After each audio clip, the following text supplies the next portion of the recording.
चिट्ठी लिखै छी साजन पर भेलै भारी। चिट्ठी लिखै छी साजन पर भेलै भारी। कोना के दिवस काटब फाटि गेलै सारी। कोना के दिवस काटब फाटि गेलै सारी। परती परलै छै खेती पथारी। परती परलै छै खेती पथारी। मालिक भैंस बियलै भेल भूलि पारी। मालिक भैंस बियलै भेल भूलि पारी। चिट्ठी लिखै छी साजन पर भेलै भारी।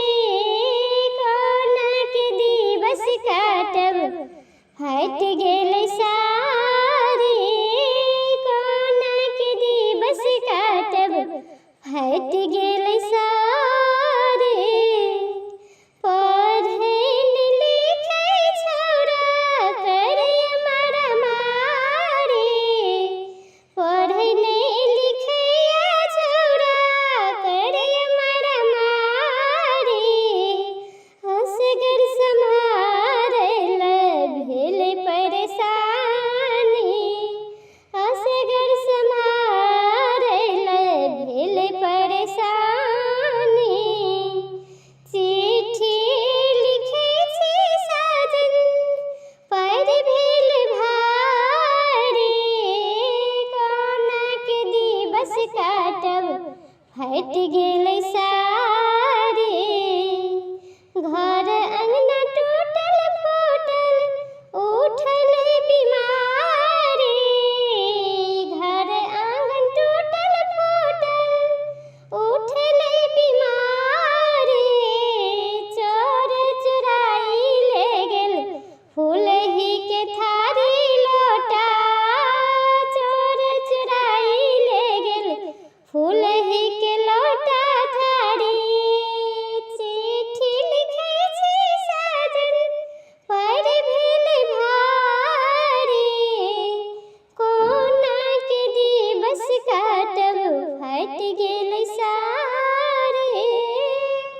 कोना के दिवस काटब फाटि गेलै सारी। नौकरी के छोड़ू पिया बहिनिया कुमारियो। नौकरी के छोड़ू पिया बहिनिया कुमारियो। कोना के ब्याहब ननदी दैय लोग गारियो। कोना के ब्याहब बहिनी लोग दैय गारी। नौकरी के छोड़ू पिया बहिनिया कुमारियो। कोना के ब्याहब ननदी दैय लोग गारी। चिट्ठी लिखै छी साजन पर भेलै भारी। चिट्ठी लिखै छी साजन पर भेलै भारी। कोना के दिवस काटब फाटि गेलै सारी।